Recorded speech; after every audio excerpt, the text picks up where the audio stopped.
Hello, everybody. Today we have a very special guest with us, Mr. Fawad Ehsan.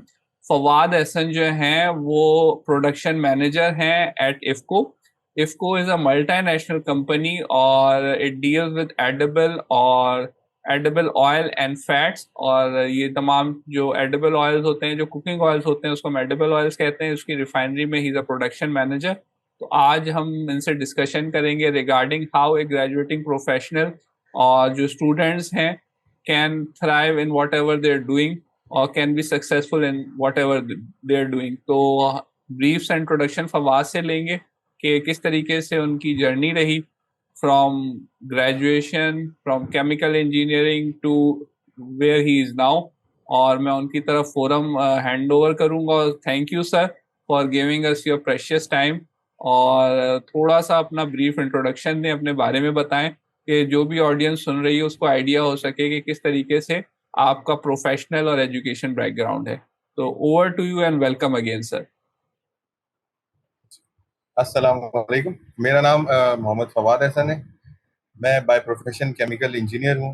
अगर वहाँ से शुरू करें तो कराची यूनिवर्सिटी से हमने केमिकल इंजीनियरिंग शुरू की। 4 इयर्स की वो ग्रेजुएशन कंप्लीट करने के बाद फिर हायर एजुकेशन की तरफ भी जाना हुआ। उसमें इकरा यूनिवर्सिटी से एमबीए भी किया हुआ है मैंने सप्लाई चेन मैनेजमेंट में। अच्छा, मेरा एक्सपीरियंस टोटली जो है वो एडिबल ऑयल का ज़रा ज़्यादा है। 16 साल का टोटल एक्सपीरियंस है। इसमें 3 साल जो है वो एक और एफएमसीजी है बेबी डायपर की, और बाकी 13-14 साल जो है वो मुझे एडिबल ऑयल की इंडस्ट्री में हो चुके हैं।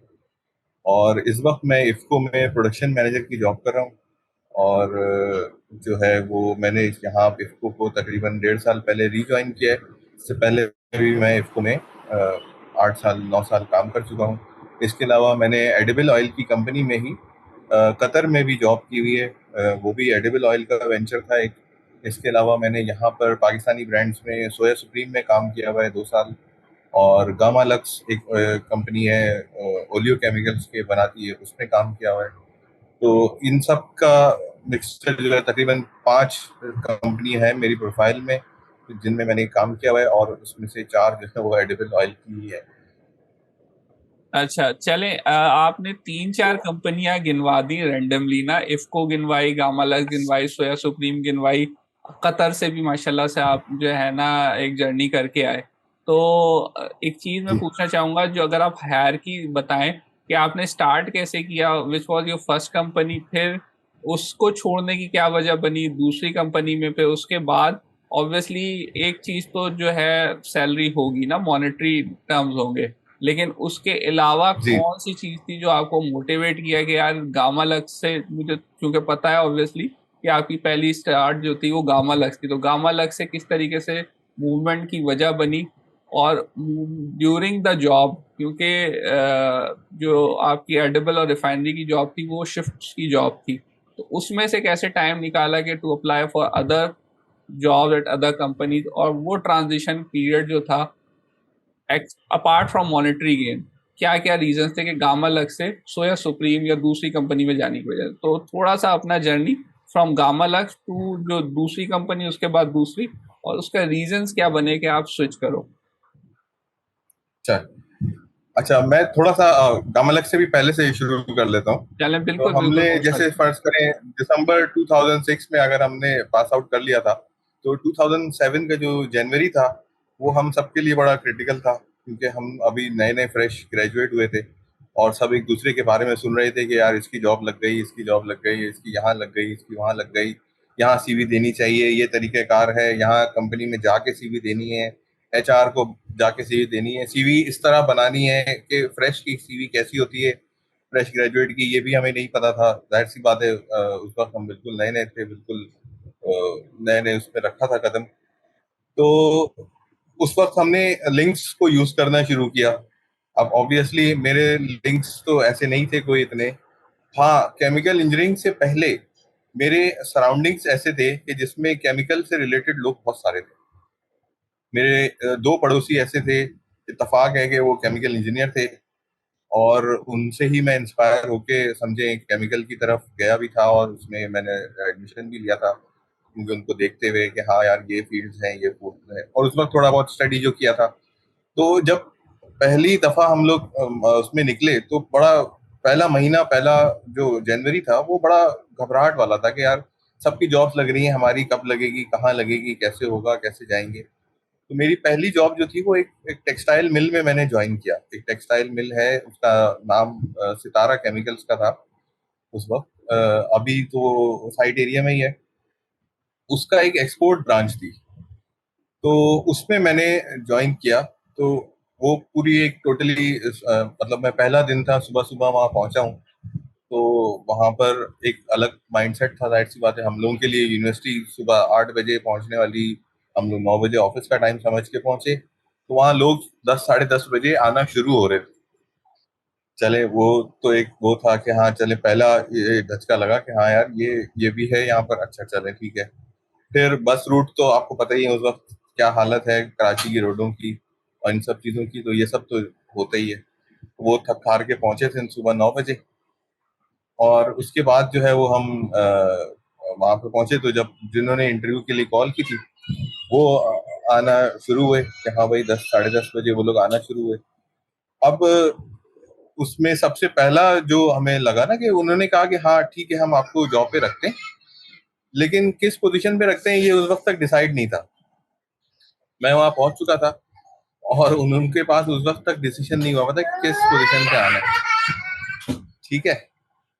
अब जो हमारे जो मैनेजर थे जिन्होंने मुझे कॉल की थी, उन्होंने कहा कि आप फिलहाल जो है ना ऐसा करें, पेरोल से शुरू करें। अब मैं एज अ केमिकल इंजीनियर, मैं यूनिट ऑपरेशंस, थर्मोडायनेमिक्स और क्या क्या दिमाग में लेके आया हुआ हूँ कि यार मैं यहाँ अप्लाई करूंगा। और उन्होंने मुझे पेरोल से स्टार्ट करवाया। अब ठीक है, मैंने कहा यार फर्स्ट जॉब है, इसको कुछ कर तो सकते नहीं, छोड़ तो सकते नहीं। तो फर्स्ट जॉब के तौर पे मैंने कहा हाँ ठीक है शुरू करते हैं पेरोल के उसमें। पेरोल बनाने शुरू किए। तो उनके पास उस वक्त जो है वो एक डेस्कटॉप कंप्यूटर हुआ करता था, जिसमें एक्सेल जो है ना उनके मेरा ख्याल है पहली पहली दफा इंस्टॉल हुआ होगा उस दिन उसमें। और वो रजिस्टर्स पे ही जाहिर सी बातें पेरोल्स बनाते थे, बुक्स में ही बनाते थे उस वक्त वो लोग वहाँ पे। तो अब मेरे लिए एक्सेल बिल्कुल नया था, लेकिन उनके लिए उससे ज्यादा नया था। तो वो जो साहब पेरोल बनाते थे पूरे महीने का, और उनको तकरीबन 7 8 घंटे की जॉब लगती थी कि हाँ यार आज का दिन जो है मैं सिर्फ पेरोल बनाता हूँ। वो इत्तेफाक है कि एक्सेल पे 2 घंटे में बन गया।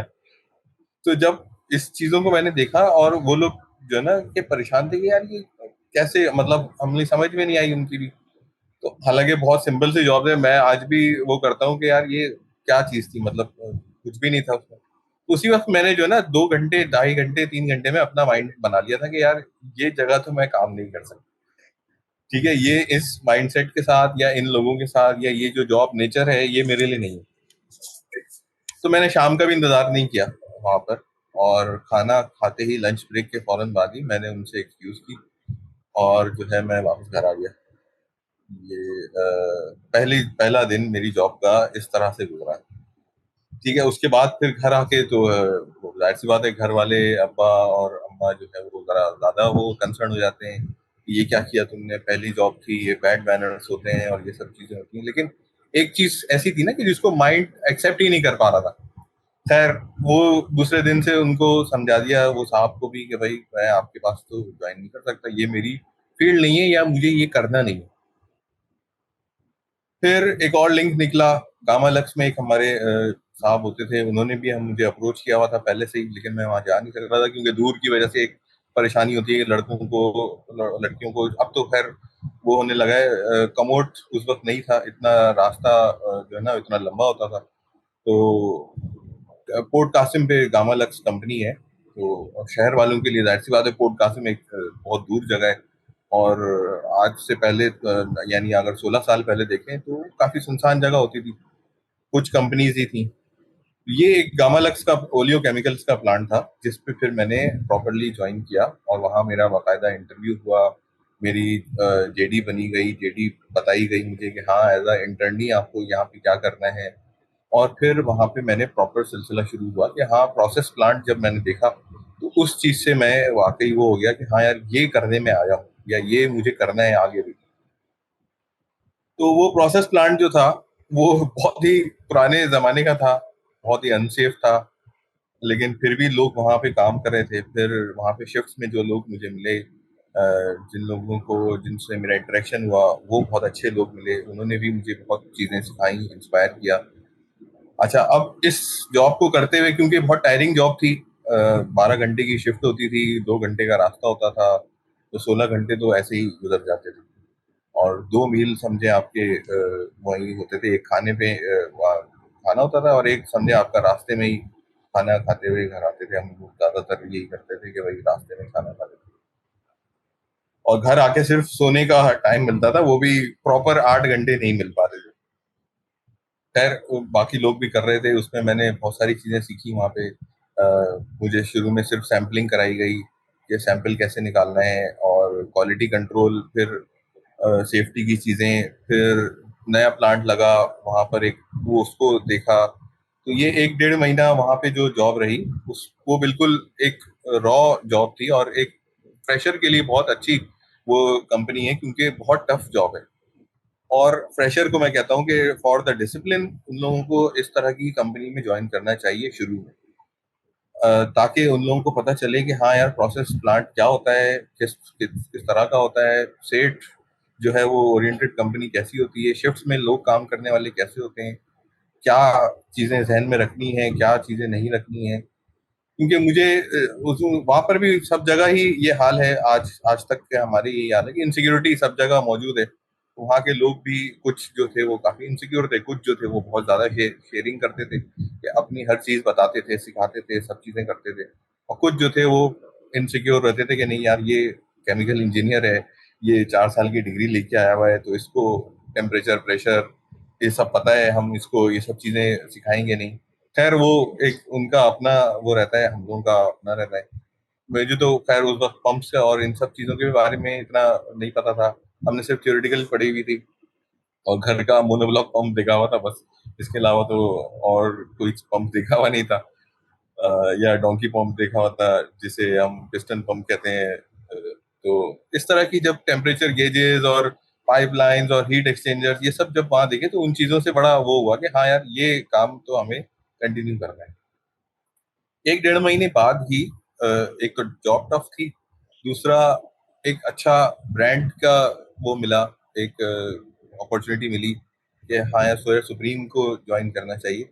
सोया सुप्रीम में जो है वो मेरे हमारे एक दोस्त ही थे, और उन्होंने मेरा इंटरव्यू किया, उन्होंने ही आगे भी उसको किया, बढ़ाया भी, इंटरव्यू करवाया भी हमारे जो वहाँ के प्रोसेस के लोग थे। वहाँ एक नया प्लांट लग रहा था, तो ये नई प्लांट की जो अपॉर्चुनिटी थी, इसने मुझे बहुत ज्यादा अट्रैक्ट किया। पैसे तो तकरीबन उतने ही मिल रहे थे जितने गामा लक्स में थे, और थोड़े से बहुत सोया सुप्रीम में ज्यादा थे। लेकिन जो चीज इंस्पायर कर रही थी, जो चीज आगे देख रहे थे, वो एक नया प्लांट था। तो इस तरह से ये ओलियो केमिकल से, और फिर एडिबल ऑयल से ये जर्नी शुरू हो गई, एडिबल ऑयल की। अब 2 साल वहां पर सोया सुप्रीम में उस नए प्लांट पे हमने लगाए। उसके उसमें मेरे साथ, मेरे अंडर में पूरी शिफ्ट होती थी। उसमें मेरे अंडर में ऑपरेटर्स थे, हेल्पर्स थे, और हम जब प्लांट मैनेजर को रिपोर्ट करते थे, तो वहाँ के लोग भी ऐसे ही थे, मतलब कम उसमें एजुकेशन में थे, क्योंकि वो 25-25 साल, 22-22 साल से वहाँ मौजूद थे। लेकिन उनका जो अप्रोच थी, जो उनके काम करने का तरीका था, वो बहुत अच्छा था। भले वो पढ़े लिखे नहीं थे, लेकिन उस चीज को वो समझते थे कि हाँ यार, थियोरिटिकली ये अब बंदा स्ट्रांग है, तो हम इससे हेल्प लेते हैं। तो इन्होंने ये नहीं किया कि हाँ अपनी चीजें छुपाई, या हमें हमसे कुछ पूछा नहीं।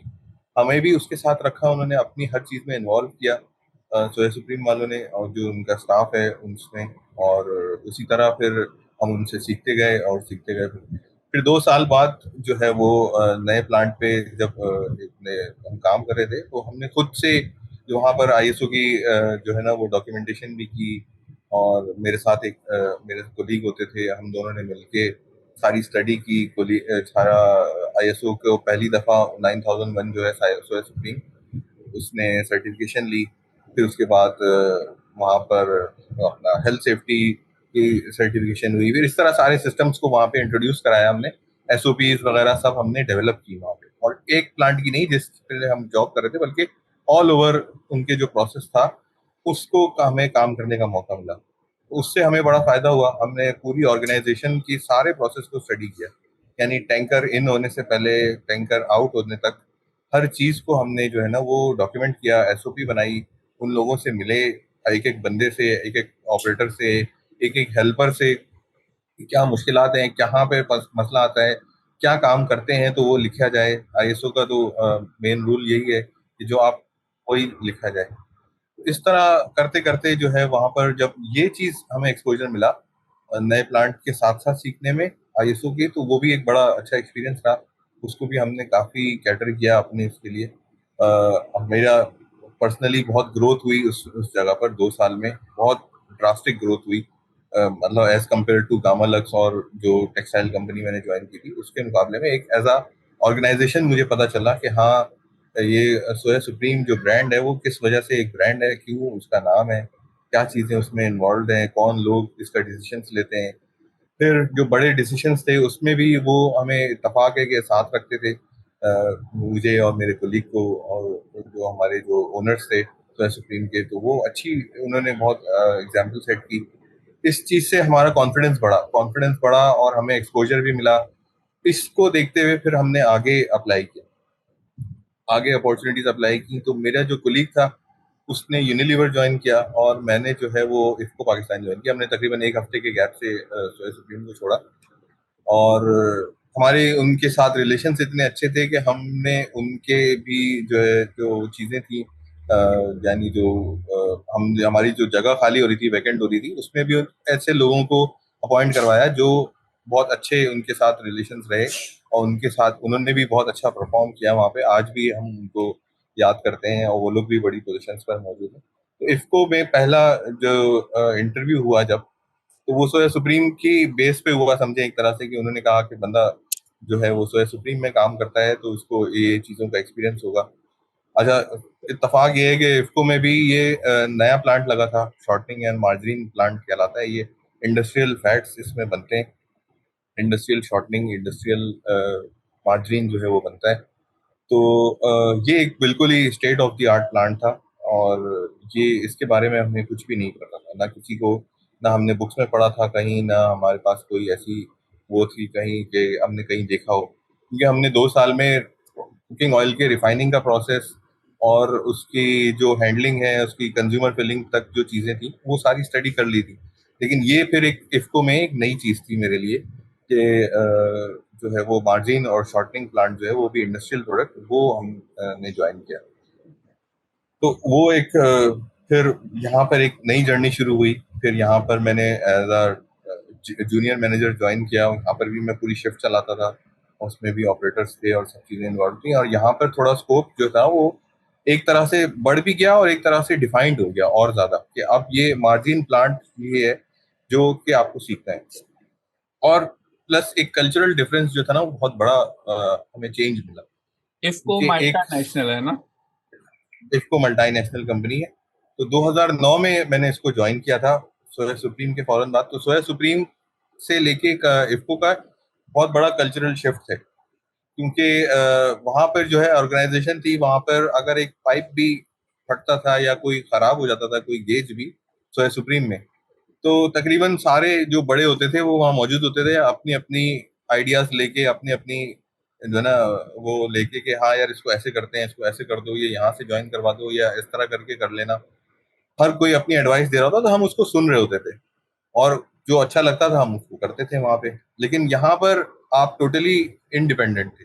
इसको में सब चीज, सारे प्रॉब्लम्स जो है वो आपके हैं और उनके सोल्यूशन आपने ही प्रोवाइड करने हैं, और आपने ही सोचना है। बाकी सब लोग आपकी तरफ ही देख रहे हैं कि आप बताएं कि क्या करें, क्योंकि आप इंजीनियर हैं या आप सोया सुप्रीम से काम करके आए हुए हैं या आप जूनियर मैनेजर हैं। तो ये एक बिल्कुल जो है ना हमारे लिए मेरे लिए एक नई चीज थी कि हमें एडवाइस सीख करते करते पहुंचे थे 2 साल में।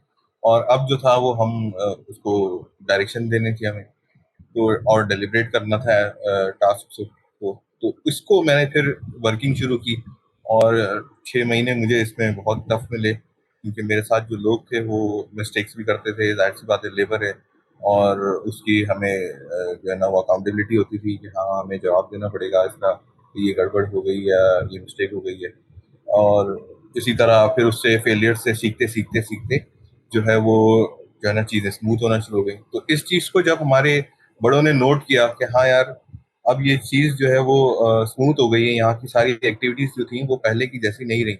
यानी एक एक जूनियर मैनेजर को अपॉइंट करने का मकसद ही उनका ये था कि यहाँ की जो ऑपरेशंस हैं वो एक स्ट्रीमलाइन हो जाए, वहाँ पे डॉक्यूमेंटेड हो जाए, और जो उनका मतलब ऑर्गेनाइजेशन गोल था कि हाँ हम इन चीजों को बेहतरी की तरफ लेके जाएं, अब हम उस तरफ चल पड़े थे।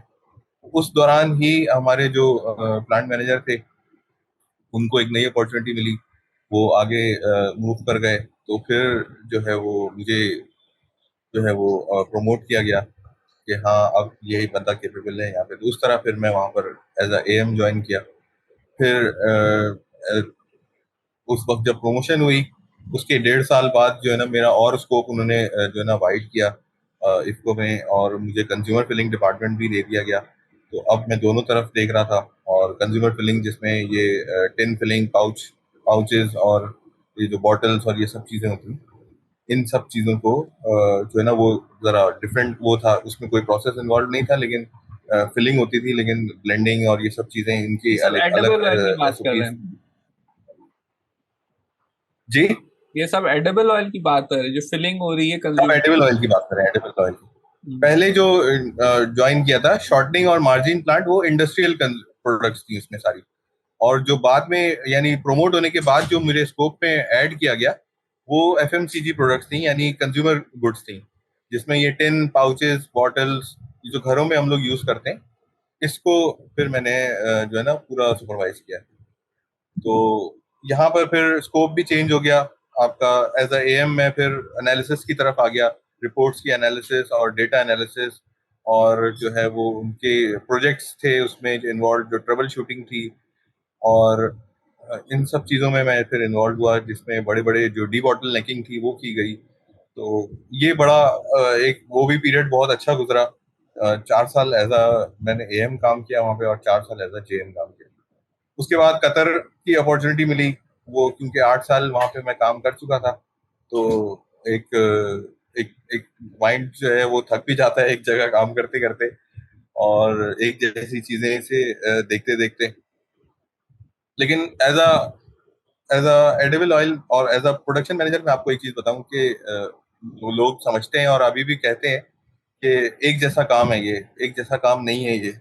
अगर हमारे लिए रोज एक नया चैलेंज है वहां पर प्रोडक्शन में, हम देखने में तो ऐसा लगता है कि नहीं यार रोज आना एक ही जैसी प्रोडक्ट बनानी है, एक वही पाउचेस हैं, वही टिन्स हैं, वही बॉटल्स हैं, वही इंडस्ट्रियल शॉर्टनिंग है, और एक ही प्रोसेस है सारा इन्वॉल्व उसमें, लेकिन एक जैसा नहीं है।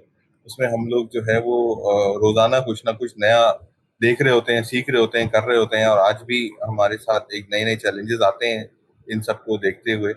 और फिर उसके बाद जब मैं कतर गया, तो कतर में एक बिल्कुल ही डिफरेंट अपॉर्चुनिटी थी। वहां पे एक पूरी रिफाइनरी एडिबल ऑयल की लग रही थी, यानी इंस्टॉल हो रही थी, और उसका जो फिलिंग डिपार्टमेंट था उसके लिए मुझे अपॉइंट किया गया था, बॉटल फिलिंग का। तो वहां पर फिर जो स्कोप था वो और डिफरेंट हो गया, क्योंकि वहां पे पूरी कमिश्निंग से जो है ना वो चीज़ें मैंने देखी। ये पूरा जो बिल्डिंग का स्ट्रक्चर था वो बनाया गया। फिर उसके बाद फिर वहां पर सारी पोजीशनिंग हुई, सारी टैंक्स लगे, जो इक्विपमेंट्स लगे, कहाँ पर कौन सा डिज़ाइन, पीएनआईडीज, और जो प्रोजेक्ट्स में लोग इन्वॉल्व थे उनके साथ मिलके। फिर वहाँ पे जो कतर की रेगुलेशंस थी, जो दोहा की, वो बिल्कुल डिफरेंट है पाकिस्तान से, कराची से, क्योंकि वहाँ पे सेफ्टी और जो बाकी लीगल लॉज हैं वो बड़े सख्त हैं, जिसमें वेस्ट वाटर ट्रीटमेंट है या वेस्ट की इन्वॉल्वमेंट है। तो उन लोगों का माइंडसेट बिल्कुल ही डिफरेंट था, और वहाँ पर जो है ना टाइमलाइंस और जो अकाउंटेबिलिटी है वो बहुत ज़्यादा थी, और वर्कलोड भी जाहिर सी बात है उसके हिसाब से बढ़ जाता है। प्लस वहाँ पे कंपटीशन जो है वो बहुत ज़्यादा है। वहाँ पे भी लोग बहुत अच्छे मिले, बहुत अच्छे हेल्पफुल लोग मिले, जिन्होंने बहुत अच्छी अच्छी एडवाइसेस दी, जो उन्होंने जो इस पीरियड से गुजर चुके थे, उनकी अच्छी अच्छी एडवाइस मुझे बहुत अच्छी तरह याद है कि उन्होंने कहा कि शुरू में तुम्हारे पर रिस्पॉन्सिबिलिटी बहुत ज़्यादा है, और आहिस्ता आहिस्ता तुम्हें ये रिस्पॉन्सिबिलिटी अपनी आगे बढ़ाती जानी है। बढ़ाओगे नहीं, दूर किसी और को डेलीगेट नहीं करोगे तो परेशान रहोगे। तो जितना ज्यादा हो सके अभी आप जरे बिल्कुल उस पर जी जान से कोशिश करें कि हाँ यार ये जो है वो मेरी रिस्पॉन्सिबिलिटी है और मुझे ये टास्क पूरा कंप्लीट करना है और इस तरह से करना है। कुछ लोगों को होता है कि हाँ यार, ये टास्क मेरे से हो तो इस तरह से होता, लेकिन ये रिस्पॉन्सिबिलिटी आगे शेयर करना और लोगों को आगे बताना सिखाना ये बहुत जरूरी है, वरना आप सारी जिंदगी परेशान ही रहेंगे। तो कतर में ये चीजें सीखी, फिर वहां से जो फैमिली के कुछ प्रॉब्लम्स की वजह से मुझे वापस आना पड़ा। वहां पे इत्तेफाक है कि और फिर आने के बाद मुझे एक बिल्कुल ही अलग एक्सपीरियंस करने को मिला, जिसमें बेबी डायपर की मैन्युफैक्चरिंग, और ये भी एक पूरा जीरो से प्लांट लगा। एक इसमें भी जो है वो सारी कमीशनिंग और अनलोडिंग और लेबर और इंटरव्यूज, तो ये एज अ इसमें पूरा प्लांट ऑपरेशंस मेरे हाथ में थे ये यहाँ पर बेबी डायपर की मैन्युफैक्चरिंग में, जिसमें सप्लाई चेन से लेके प्रोक्योरमेंट से लेके लॉजिस्टिक तक आखिर तक जो है वो सब चीजें मैं देख रहा था। स्कोप जाहिर सी बात है छोटा था चीजों का, ऑर्गेनाइजेशन उनकी छोटी थी, लेकिन ऑपरेशंस जो थे वो सारे कंप्लीट ही थे, जिसमें रिसीविंग से लेके इशुएंस तक हर चीज जो थी वो आपकी इसमें इन्वॉल्व थी। और ये अपना बेबी डायपर की मैन्युफैक्चरिंग के बाद दोबारा से मुझे इफ्को में अपॉर्चुनिटी मिली। 1.5 साल हो गए हैं यहाँ पर, और फिर मैंने as a production manager join किया है, और वही कंज्यूमर फिलिंग और शॉर्टिंग डिपार्टमेंट जो है, मार्जिन प्लांट इंडस्ट्रियल मार्जिन जो है वो फिर से मेरे अंडर में है। और अब ज़रा स्कोप और वाइड हो गया है, क्योंकि हम इंडस्ट्रियल प्रोडक्ट्स और ज़्यादा डील कर रहे हैं, और भी चीज़ें नई नई ट्राई कर रहे हैं, जिसमें हम अभी अ, जो है आपका टैबलेट मार्जरीन जो है, जो टेबल मार्जरीन होता है, वो भी इंट्रोड्यूस करने वाले हैं, वो भी शुरू करने वाले हैं जल्दी। तो अभी ज़रा टास्क जो है वो और ज़्यादा टफ है पहले से। और अच्छी बात ये है कि मैनेजमेंट जो है वो बिल्कुल नई है, लेकिन जो लेबर और जो जो वहाँ के लोग हैं वो मुझे से पहले से जानने वाले हैं, सब देखे हुए हैं, 8 साल उनके साथ काम किया हुआ है। तो कुछ चीज़ें इजी भी हैं, कुछ चीज़ें टफ भी हैं मेरे लिए। इस तरह से ये चल रहा है सिलसिला। चलें, माशाल्लाह से आपने 19 इयर्स का एक्सपीरियंस जो है वो 10 से 12 मिनट्स में समराइज कर दिया। सुनने में तो जो है ये तकरीबन 12-15 मिनट लगे, लेकिन ये 19 इयर्स ऑफ हाँ एक्सपीरियंस है। तो हम थोड़ा सा जो है ना, बिल्कुल सितारा का बहुत एक अच्छा आइडिया है जो भी सुन रहा है, कि अगर आपको लगता है कि आप वहां पे फिट नहीं हो, किसी भी जॉब पे फिट हाँ, नहीं हो, तो डिसीजन फौरन लो, स्टेप फौरन लो, और सही। जो है उसको आप जितना जल्दी हो सके मूव कर जाओ। आपने तो माशाल्लाह से शायद 1 दिन लगाया, 1 से 2 दिन में आपने जो है जी वो, जी हाँ, तो दैट इज अ जी वेरी जी। गुड जो है कि आप जो चीज के लिए बने हो, जिस चीज के लिए आपने मेहनत करी है, उसी में अपनी स्किल डेवलप करो। तो वो, क्योंकि अगर आप पेरोल बिल्कुल में है। लगे रहते, अगर आपने 1 साल गुजारा होता है, इवन 6 महीने गुजारे होते, तो वो आपका पूरा जो 4 इयर्स ऑफ लर्निंग थी वो फिर आप एक तरीके से सेक्रीफाइस कर रहे होते। तो ये एक बड़ी इंपॉर्टेंट लर्निंग है कि आप जो है ना अपने स्कोप से, क्योंकि आजकल ये क्या, जॉब मिल जाए चाहे कोई सी मिल जाए, मैंने हम्म। बहुत सारे लोगों को देखा है जो कि टेक्निकल फील्ड से हैं और फिर सेल्स में या किसी दूसरी जगह पे, ऐसी जगह पे काम कर रहा था that is entirely different from their field. तो जो है सही। वो फिर आप वैसे सेटिस्फाई नहीं होते, क्योंकि आपकी जो एक्सपर्टीज होती है कहीं और डेवलप हुई हुई होती है और आप काम कुछ और कर रहे होते हो। अगर किसी फील्ड से जो है जो आपकी फील्ड है उसी में आप स्ट्राइव करो, स्पेशली फॉर बिगनर्स जो इन्होंने ग्रेजुएट किया है। फैमिली प्रेशर बहुत होता है, पीयर प्रेशर बहुत होता है, जो आपने स्टार्ट में कहा था ना कि यार सबकी जॉब लग रही है, क्योंकि मुझे पता है जी जी 2006 वाज ए स्ट्राइविंग और was a very good year for job opportunities और इन तमाम चीजों में। तो हर कोई माशाल्लाह से जो है वो उसको जॉब्स मिल रही थी और स्विचेस हो रहे थे। सही। जिनको नहीं मिल रहे बिल्कुल थे ऐसे ही। उनके लिए बड़ा फ्रस्ट्रेटिंग था, और फिर जॉब मिलना और फिर छोड़ना, तो it takes a lots of gut. लेकिन ये है कि आप इसके बैक एंड पे दूसरी चीज भी इम्पोर्टेंट है, जो कि मैं शेयर करूंगा, कि यार आपने लिंक्स को जो है वो कांटेक्ट करना शुरू किया हुआ था। वो पता था कि यार अगर मैं छोड़ रहा हूँ तो मेरे पास दूसरी अपॉर्चुनिटीज भी हैं। एक और जी जी बिल्कुल। इम्पॉर्टेंट चीज है जो कि मैं यहाँ पे डिस्कस करूंगा। मेरे ख्याल से 2006 में लिंक्डइन इतना जो था वो पॉपुलर नहीं था, आई डोंट नो इवन था भी कि नहीं नहीं था। नहीं तो नहीं था। रेज़्यूमे पहुंचाना इंडस्ट्री तक, और उस वक्त मेरे ख्याल से कम्यूट भी जो था, हमारे पास पब्लिक बसें होती थी, तो जी जी बिल्कुल। कितना इसमें टाइम लगता था और कितना मतलब ये एफर्ट लगता था, इसके बारे में भी थोड़ा सा शेयर करें ना, कि अब तो बड़ा सिंपल हो गया है कि आपने जो है ना वो लिंक्डइन के थ्रू भेज अब दें? तो बड़ा सिंपल हो गया है, ये बात सही कह रहे हैं कि इसमें जो पुरानी जो टायरिंग जॉब थी वो यही थी कि पहले सीवी बनाते थे, सीवी बन के उसकी बहुत सारी फोटोकॉपीज निकलती थी, और उसके दो मीडियम थे जिसमें हमने उसको यूज किया। उस वक्त मैंने जो यूज किया है, एक तो आपका जो पोस्ट ऑफिस बॉक्स है, उसके थ्रू मैंने बहुत सारी सीवीज भेजी हैं बहुत लोगों को। ठीक है, और वो डॉन अखबार में से एड्स निकाल के और सबके पीओ बॉक्स नंबर नोट करके एक ही लिफाफों में जो है ना बहुत सारे लिफाफे ले जाके पोस्ट ऑफिस में मैं पोस्ट करता था। और भी दोस्त करते थे हमारे, आप भी शाह साहब इसमें इन्वॉल्व थे। तो और जो दूसरा मीडियम था वो फिजिकली जाके पहुंचाना, तो उसमें हमें बड़े अच्छे अच्छे एक्सपीरियंस रहे हैं। हमने वहाँ के जो कंपनी के गार्ड्स थे और जो वहाँ का स्टाफ था उनको बड़ी मुश्किल से कन्विंस किया कि हमारी हमारी सीवी जो है वो हायर मैनेजमेंट तक या एचआर मैनेजर तक या उनका कोई ईमेल एड्रेस दे दो, कोई ऐसी चीज कि जिस तक हमारी वो चीजें पहुंचा दी जाए। उसमें भी हमने बहुत वो जो है ना, मतलब हम कोशिश ये करते थे कि सारे लड़के जो हैं वो एक साथ ग्रुप बना के वो जो है ना ये काम करें। तो ज्यादातर जिन लोगों के पास बाइक्स होती थी, हम उस वक्त मेरे पास बाइक भी नहीं थी, बसों में जाते थे और जो है ना वो पूरा पूरा बैग भर के सीवी होती थी, और जगह जगह इंडस्ट्रीज का नाम पूछ के उनके एचआर मैनेजर के नाम पूछ के और उनको जो है ना वो सीवीज दे के आते थे। तो कोई हमने इस तरह से कोई 150-200 सीरीज तो दी होंगी, लेकिन बात वही है कि रिप्लाई भी आया है। ऐसा नहीं है कि इफ्को में भी मेरी सीवी जो है वो इसी तरह पहुंची है कि मैं खुद फिजिकली वहां देकर आया था, अंदर पोर्ट में बात करके सब चीजें करके, रिस्ट्रिक्टेड एरिया था जबकि, और वहां पर मैं और मेरा दोस्त जो है वो इफ्को में सीरीज दे के आए थे, तो इसीलिए मुझे कॉल आई थी फिर वहां से।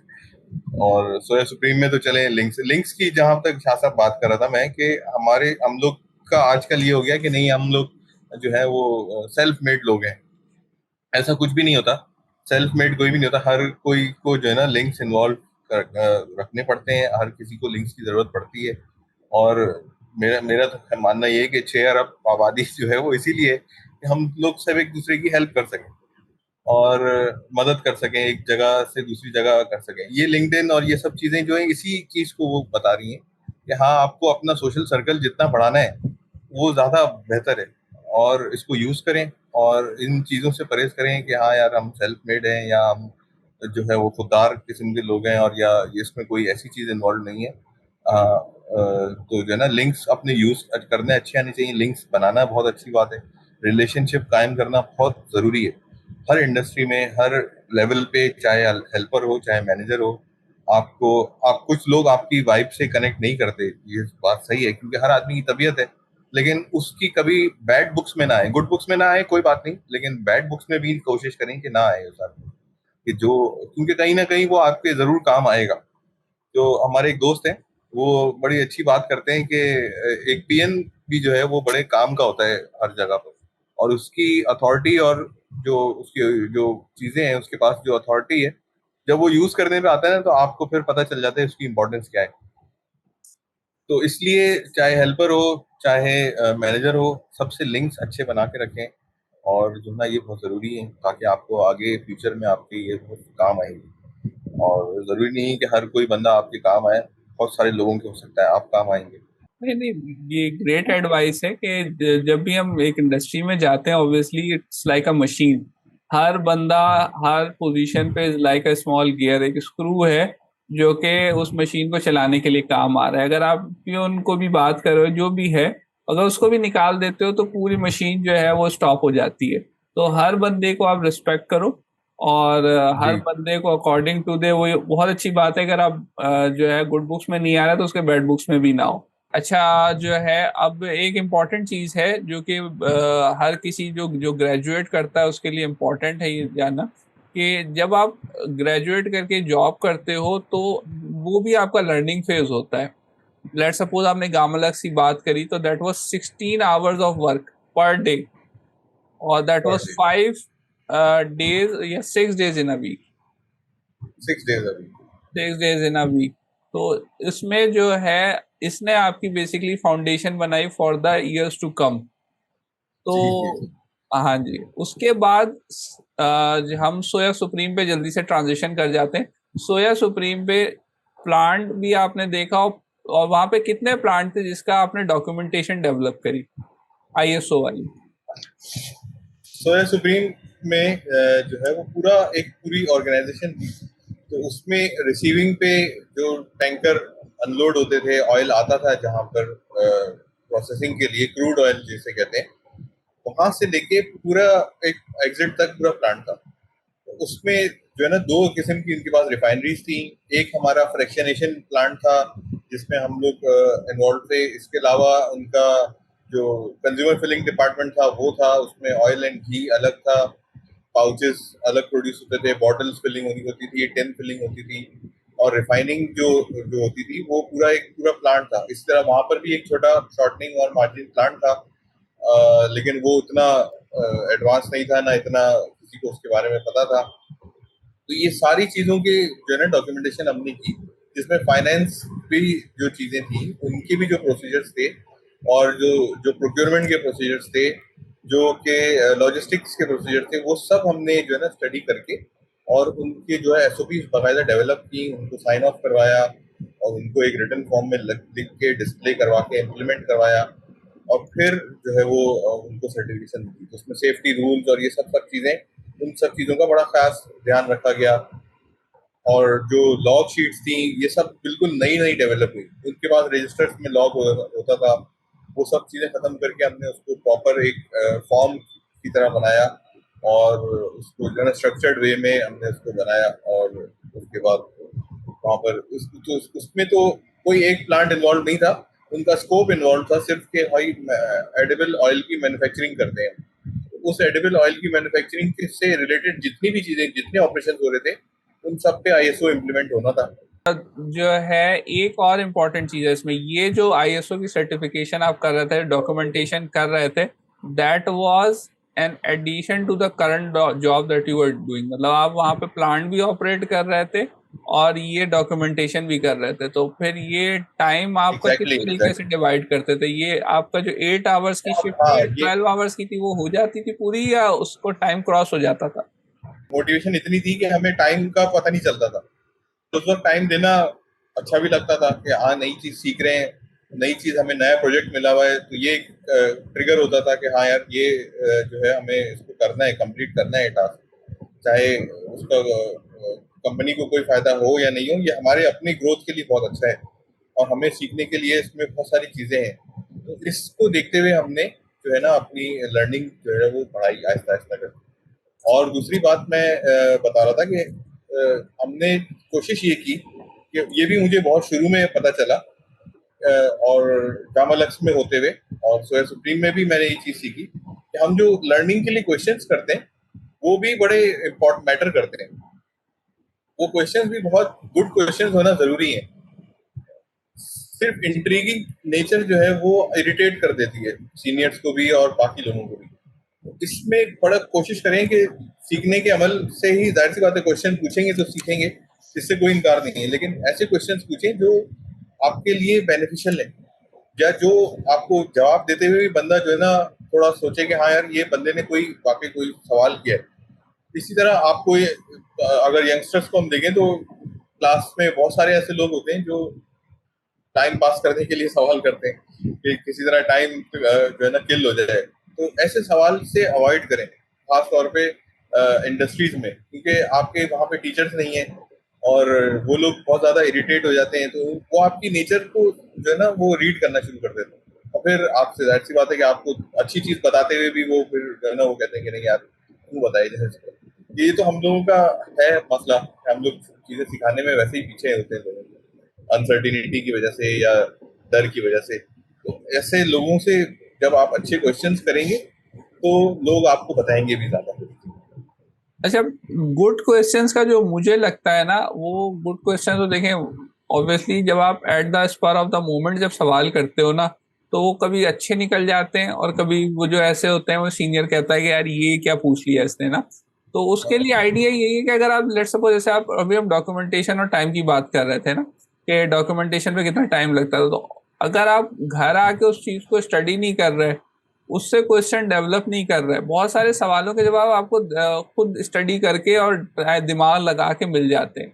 बहुत सारे ऐसे सही। होते हैं जो आपको नहीं मिल पाते, उसको अगर आप आके पूछो, उसके लिए जरूरी है कि आप वापस आके भी जो है उस पर स्टडी करो। तो जॉब को सही। जो है अगर आपने एज करियर लेना है, कि अगर आपको लगता है जैसे आपने ज्वाइन किया एडिबल ऑयल और वहां से डिसाइड कर लिया कि यार ये मेरी जॉब नहीं होगी, मैं इससे करियर डेवलप करूंगा ना, इंटायरली टू डिफरेंट थिंग्स। सही। Sitara would have been a job क्योंकि वो पेरोल थी, उसमें कोई लेकिन ये करियर था। तो अगर आप करियर डेवलप कर रहे हो तो फिर आप 9 to 5 की जो वो डिमार्केशन या बाउंड्रीज है उसको फिर खत्म कर देते हो, गुड बिल्कुल क्वेश्चन और ऐसा। बैड क्वेश्चंस के लिए।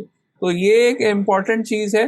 दूसरा, हम टाइम पे बात कर रहे थे कि टाइम अभी का आपको लगता है, अभी आप माशाल्लाह से एक टीम हैंडल कर रहे हो जिसमें ग्रेजुएट्स भी आ रहे होंगे नए, तो वो हम्म। टाइम को इस तरीके से देते हैं जैसे आप देते थे? नहीं, अब जो है वो टाइम की स्ट्रक्चर डिफरेंट है मेरे लिए।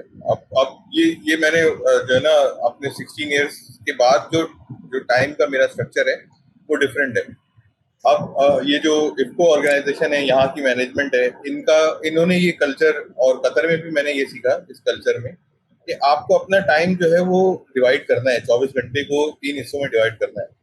और जिसमें एक इंडस्ट्री का टाइम है, जो भी आप जॉब जॉब कर रहे हैं, जो भी उसका टाइम है, एक आपकी फैमिली का टाइम है, और एक आपका पर्सनल टाइम है जिसमें आपको सोना है या कुछ डेवलपमेंट करनी है या कोई भी आपको जो है ना उसमें चीज स्किल सीखना है।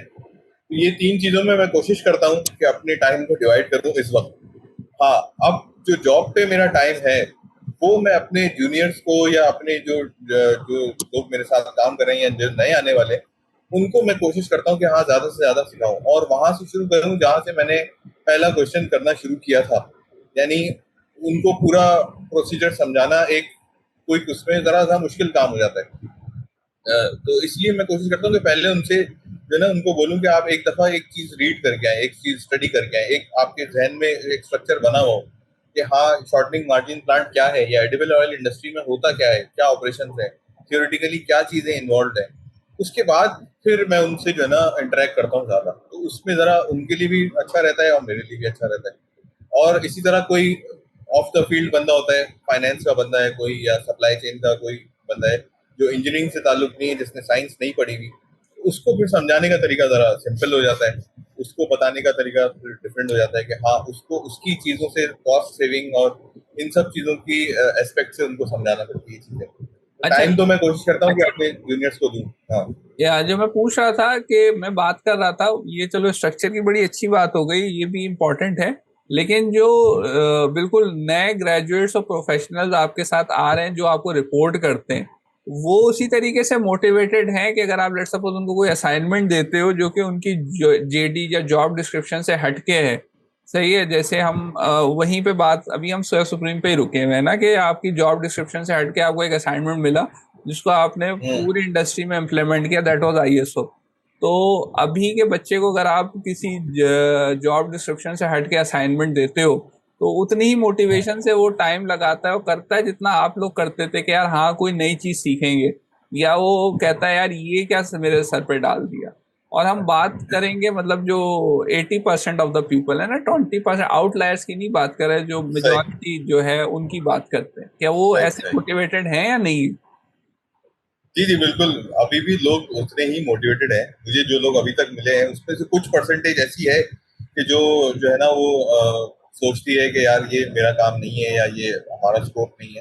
लेकिन ज्यादातर जो लोग मुझे अभी तक इंटरनीज इफ्को में, सोया सुप्रीम में, और इवन के कतर में भी जो लोग मिले, वो जो है ना वो बहुत सीखने की कोशिश करते थे और हर चीज में इन्वॉल्व होते थे, हर चीज में पूछते थे, और उनको फिर टाइम देने में भी मजा आता था कि हाँ यार इनको सीखने का वो है तो उनको बताया भी जाए पूरी चीजें।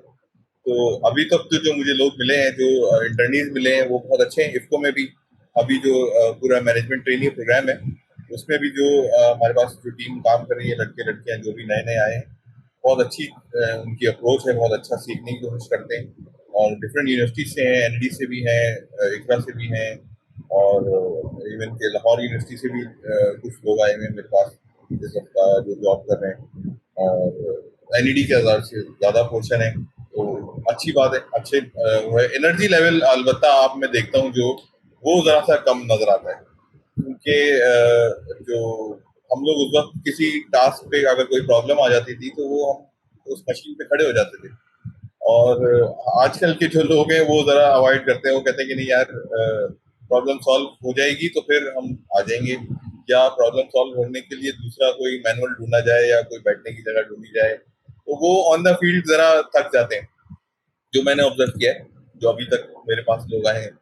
और हम लोग जो थे वो वहाँ पे उस वक्त मैंने तो कोशिश अपनी तरफ से यही की कि जहाँ पर प्रॉब्लम है कम से कम आइडियाज वगैरह सब वहीं पे दिए जाएं, वहीं पे मैनुअल मंगा लिया जाए, ताकि वो जो चीज एड्रेस है उसकी इंपॉर्टेंस भी सबको पता चले कि हाँ ये प्रॉब्लम सॉल्व होगी तो आगे बढ़ा जाएगा। अच्छा, आजकल एक जो है, अब हम ट्रांजिशन बात करते हैं कतर की। अभी बड़ा जो है ट्रेंड चला हुआ है, जो कि पाकिस्तान के माशाल्लाह से हालात हैं कि हर कोई बाहर मूव करना चाह रहा है ना। चाहे कोई भी वजह हो, कैसे भी हो, बाहर मूव करना है। तो प्रोज क्या है और कॉन्स क्या हैं, जो आपने एक साल में या जितना भी टाइम गुजारा है उसमें आपको क्या कहोगे कि यार, अगर आप आ रहे हो किसी भी मतलब मिडिल ईस्ट कंट्री में या किसी भी अब्रॉड कंट्री में, ऑब्वियसली पूरी फैमिली को छोड़ के, तो आपका माइंडसेट कैसा होना चाहिए? क्या माइंड बना के आओ कि लेट सपोज आपको अपॉर्चुनिटी मिली, अच्छी बात है, लेकिन बहुत सारे लोग अच्छा खासा जो है ना वो अपना पैसा खर्च करके जो है वो मूव कर रहे हैं। तो जब वो इतना करके मूव कर रहे हैं तो उनका माइंडसेट क्या होना चाहिए कि हाँ यार, ये माइंडसेट है अगर मैंने स्टे करना है। और अगर मेरा mindset let suppose family oriented है, या लेट सपोज मेरा माइंडसेट डिफरेंट है, तो फिर moving abroad is not the choice for me. तो इस पे थोड़ा सा आप डिस्कस करो कि क्या माइंडसेट लेके बच्चे को जो है ना आगे अब्रॉड अगर जाने की कोशिश कर रहा है तो होना क्या चाहिए उसके दिमाग में। अच्छा, इसमें जो है ना, जो सिंपल अप्रोच है वो यही है कि आपकी जो सैलरी है वो इतनी मोटिवेटेड हो जाती है कि ना फैमिली ना ये सब चीजें जो है ना छोटी हो जाती है उसके सामने। तो क्योंकि बाहर जो है वो जो भी जॉब है उसकी सैलरीज अच्छी खासी है। अच्छा, बाहर जो है ना वो कल्चर थोड़ा डिफरेंट है, मतलब खास तौर पे कराची वालों के लिए, जो शहर के लोग हैं। और हमारे यहाँ तो पंजाब से भी और सिंध से भी काफी लोग वहाँ जाते हैं, तो उनका एक जो कल्चर है और शहर से जाने वालों का कल्चर है वो जरा रिलेट नहीं कर पाते वहाँ पे। हम लोगों को थोड़ा प्रॉब्लम रहती है, क्योंकि वहाँ पे अकेले रहना, और खास तौर पे जो यहाँ के रहने वाले हैं कराची के, वो एक सोशल सर्कल में बहुत ज्यादा इन्वॉल्व रहते हैं। फिर उनके लिए जो है ना वैरायटी ऑफ जो फूड है वो ज्यादा है, वैरायटी ऑफ जो आइटम्स हैं जो हम शर्ट है या खरीदनी है तो उसकी भी इतनी किस्म की इकोनॉमीज है, इतनी इतनी किस्म की चीजें मिल जाती हैं कि टी शर्ट से लेके एक 5,000 तक की शर्ट तक में जो है ना वहाँ पे वो सब चीजें नहीं मिल पाती। तो इसकी वजह से आपका जो है ना वो हो जाता है कि यहाँ पे रिस्ट्रिक्टेड हो गए आप, उससे आप बाहर निकलने की कोशिश करते हैं। एक तो ये, दूसरा, ज्यादातर लोग जो मेरे साथ भी शुरू में हुआ कि कतर तो वहां पहुंच गए, लेकिन दिमाग जो है वो पाकिस्तान में ही रहता है। फिजिकली बंदा वहां मौजूद है लेकिन दिमाग पाकिस्तान में है। और उसकी वजह यही होती है कि आप फैमिली से पहली दफा निकले होते हैं बाहर, और फैमिली को पहली दफा आपने जो है ना वो छोड़ा होता है, अकेले पहली दफा रह रहे होते हैं। तो इसकी वजह से शुरू में टाइम लगता है। फिर आपकी जो फिजिकल हेल्थ है वो आपको कहीं कहीं जो है ना वो ट्रिगर करती है कि यार ये अगर कोई बीमार पड़ गया तो या कोई और प्रॉब्लम हो गई तो आपको अपना सेल्फ केयर करना नहीं आता है, क्योंकि बचपन से आपकी फैमिली ने आपके साथ किया हुआ है सब चीज़ों को। तो इन सब चीज़ों को सीखते हुए जाएं। अगर वहाँ जाएं, वहाँ जाना मना नहीं है, बहुत अच्छी जगह है, बहुत अच्छा काम होता है। कंपटीशन बहुत ज़्यादा है बाहर की दुनिया में। हम लोग खासतौर पे इंडियंस हैं जो, वो लोग बहुत स्किल्ड हैं हम लोगों से ज्यादा। इसी तरह जो और भी नेशनलिटीज हैं, जिसमें टर्की आजकल बहुत अच्छा जो है ना वो मैन पावर दे रहा है, जिसमें बहुत स्किल्ड लोग आ रहे हैं टर्की से। और इसी तरह यूरोप साइड तो खैर हम लोगों से कहीं ज्यादा कुछ है, लेकिन ये जो इंडिया और टर्की है, ये खास तौर पे मैंने देखा है कि इन लोगों के जो लोग हैं यहाँ के, वो हमें बहुत टफ टफ कंपटीशन दे सकते हैं एजुकेशन लेवल पे, स्किल लेवल पे। तो इस चीज को जरा माइंड में रखें। हाँ, पॉलिटिकली मसला रहता है सब जगह, हर जगह अनसर्टिनिटी मौजूद है, उसकी वजह से पॉलिटिकल इश्यूज होते हैं। तो उनसे आप कुछ कर नहीं सकते, उसका आपको अपना काम स्ट्रेट करना जरूरी है। हाँ, ये बात सही करी आपने कि लोग जाते हुए जो है ना कुछ सोच के नहीं जाते, माइंड जो है ना वैसा डेवलप करके नहीं जाते। तो इन सब चीज़ों को ज़रा जो है ना कंसिडर करना चाहिए कि अपनी हेल्थ की, अपना जो माइंड जो है वो वहाँ पे फिजिकली मौजूद के होने के साथ साथ आप मेंटली भी मौजूद होना आपका वहाँ ज़रूरी है। तो इस चीज़ों से ओवरकम हो, अपना हेल्थ केयर ज़रूरी है। और आपको जो अपना कंपटीशन है, जो स्किल लेवल है, वो बहुत ज़्यादा इंक्रीज करके जाना है, या वहाँ जाके ही आपको जो है ना इंक्रीज करना है, ताकि आप उस रेस में रहें। तो वहाँ पे जो है ना बहुत तेजी से मूवमेंट होती है, बहुत तेज डिसीजन होते हैं। यहाँ कराची और पाकिस्तान की तरह नहीं होता कि कोई अगर मिस्टेक हो भी जाए तो हाँ यार चलो अगली दफा देख लेंगे, या वार्निंग दे दी, या इस तरह की चीजें। वहाँ पर जो है वो फौरन फौरन डिसीजन लेते हैं वो लोग, क्योंकि उनके पास बहुत ज्यादा लोग हैं जो एक ही पोजीशन के लिए फाइट कर रहे हैं, एक एक पोजीशन पे। तो इसलिए डिसीजन बहुत जल्दी लेते हैं वहाँ पे लोग। आप अगर वहाँ पर सेट नहीं हो पाए या कुछ कहीं गड़बड़ हुई, तो वो फौरन जो है ना वो ट्रिगर हो जाती है वो चीज़। अच्छा, एक चीज है, जब हम स्किल की बात करते हैं ना कि स्किल डेवलप करें, स्किल डेवलप करें, लेकिन क्या स्किल डेवलप करें? इंडिया माशाल्लाह या टर्की की बात करें, अभी मेरी एक जगह बदर जो हमारे साथियों से ही बात हो रही थी, वो कहते हैं कि education in terms of books, चाहे आप किसी भी कंट्री में हो, वही रिचर्ड कॉल्सन है, वही यूनिट ऑपरेशन है, वही सारी चीजें, वही बुक्स हैं। लेकिन जो है फिर हम कहाँ लैकिंग कर रहे हैं? मतलब हमारे पास कौन सी स्किल है हाँ, जो कि हमारे पास नहीं है और उनके पास इतनी वेल पॉलिश्ड है? हाँ, ये मैंने जो देखा है, कॉन्सेप्चुअली जो है ना चीज़ों को समझने में बड़ा लैग कर रहे हैं हम लोग। थर्मोडायनेमिक्स हो गई या कोई भी चीज़ हो गई, यूनिट ऑपरेशंस हो गए या कोई भी, तो हमें ये पता है कि इसको सॉल्व कैसे करना है, इसका न्यूमेरिकल कैसे सॉल्व होगा, या इसकी इक्वेशन कैसे ड्राइव होगी। लेकिन इस इक्वेशन की, इस न्यूमेरिकल की एप्लीकेशन कैसे है, ये हमें नहीं पता है। ये कहीं कहीं पे हम लोग बहुत ज्यादा पीछे हैं इसमें। तो वो जो है ना कॉन्सेप्चुअली हमसे बहुत ज्यादा स्ट्रांग है। तो जो वही वाली बात है कि हमें एक्सेलेंस की तरफ जाना पड़ेगा, और उसके लिए हमें इन नंबरों से पीछे आगे निकलना पड़ेगा। कि हमें नंबर तो पूरे हैं हमारे, 80% मार्क्स वाला बंदा भी वहाँ मौजूद है और 90% मार्क्स वाला भी बंदा मौजूद है। लेकिन उसकी जो अप्रोच है, जो आपका जो उसका समझने की सलाहियत है चीज को, और अप्लाई करने की सलाहियत है किसी चीज को, वो नहीं है हमारे पास। तो हमें ये तो पता है कि हाँ यार टेम्परेचर बढ़ाने से ऑयल जो है वो खराब हो जाएगा या जल जाएगा, लेकिन ये नहीं पता कि टेम्परेचर बढ़ाने से अंदर उसके हो क्या रहा है, अप्रोच क्या है, क्यों खराब हो रहा है, क्या चीज डिटोरेट हो रही है, क्या उसका फिनोमिना है, और कहाँ कहाँ पे ये अप्लाई हो सकता है, कहाँ कहाँ और टेम्परेचर जो है ना वो इसको खराब कर रहा है। तो ये सब चीजें हमें थोड़ा सा अपना दिमाग जो है ना वो फ्रेश करना पड़ेगा, और उसके लिए हमें सीखना पड़ेगा। दूसरा, जो कम्युनिकेशन, जो सॉफ्ट स्किल्स हैं, वो भी हम उसमें भी लैग करते हैं, जिसमें प्रेजेंटेशन स्किल्स हैं, कॉन्फिडेंस लेवल्स हैं, आपका स्पीच है, इंग्लिश है, और जो सॉफ्ट स्किल्स हैं कम्युनिकेशन के, ईमेल्स हमको लिखनी नहीं आती हैं हम लोगों को, हमारी टोन उसमें जो है ना डिफाइन नहीं कर पाते हम, कहाँ पर कैपिटल लेटर्स को यूज करना है, कहाँ पे कॉमर्स को यूज करना है, कहाँ पे सॉफ्ट बात करनी है। ये चीजें हम लोग ने जो है ना मतलब एज अ इंडस्ट्री, तो हमारे पास इसमें सिखाने का कोई चीज नहीं है, ये हमें खुद डेवलप करनी है। तो ये चीजें हमारे पास लैक करती हैं, उनके पास इस चीज का एक्सपोजर बहुत ज्यादा है। इंडिया में खास तौर पे अच्छी बात यह है कि ज्यादातर लोग गांव से मौजूद होते हैं, वहाँ पे गांव से आते हैं। लेकिन वो जब शहरों की तरफ आते हैं, तो उनकी जो है ना एक्सपोजर बहुत ज्यादा है, उनके पास टॉलरेंस लेवल बहुत बढ़ जाता है, क्योंकि उन्होंने उसी वक्त जो है ना मुख्तलिफ रिलीजन के लोग, मुख्तलिफ कल्चर के लोग एक ही इंडस्ट्री में देखे हुए होते हैं। मतलब अपने गांव से उठ के अगर दिल्ली या मुंबई में आए, तो मुंबई में एक ही इंडस्ट्री में बहुत सारे गांव से लोग आए हुए हैं, जो कि कोई साउथ इंडिया का है, कोई नॉर्थ इंडिया का है, कोई वेस्ट का है, कोई कहीं का है। जबकि हमारे पास इतना एक्सपोजर नहीं है कराची में से, अगर देखा जाए तो हमारे पास ज्यादातर लोग उर्दू स्पीकिंग मिल जाते हैं। एक दो कोई जो है वो पंजाब से यहाँ काम करने वाले हैं, या कोई सिंध के ज्यादातर लोग हैं जो काम करने वाले हैं।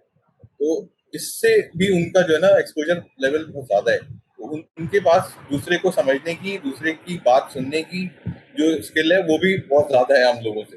हम लोग जो है ना कहीं कहीं पे हम लोग बहुत ज्यादा तेज चलते हैं, क्योंकि हम शहर से हैं, उनसे क्योंकि वो गांव से हैं और हम लोग शहर से हैं, तो इसमें अप्रोच में भी बड़ा फर्क आ जाता है।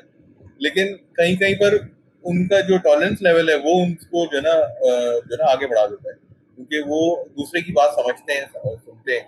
प्लस जो मैंने बताया कि आपको अप्रोच जो है वो आपका जो है आपका एप्लीकेशन है चीज़ों की, चीज़ों को समझकर उनकी एप्लीकेशन जो है वो बड़ी मैटर करती है।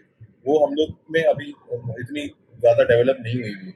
हम लोग एक तरह से चीज़ों को बस रट रहे हैं या लेकिन उसके आगे उसको सोच नहीं पा रहे कि उसको उसको अप्लाई कहाँ करना है, उसको कैसे यूज करना है। ग्रेट के एप्लीकेशन और सॉफ्ट स्किल्स, या सॉफ्ट स्किल्स आपकी बात बिल्कुल मैं इसको सेकंड करूंगा कि इंजीनियरिंग में खास तौर पे सॉफ्ट स्किल्स पे बिल्कुल काम नहीं होता।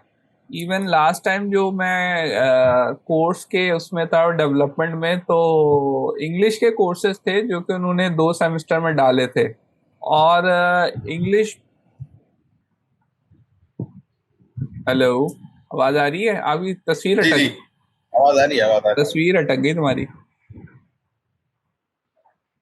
अच्छा, तो खैर देन अगेन शुरू करते हैं कि या तुम्हारी तस्वीर अटकी हुई है, क्या हो गया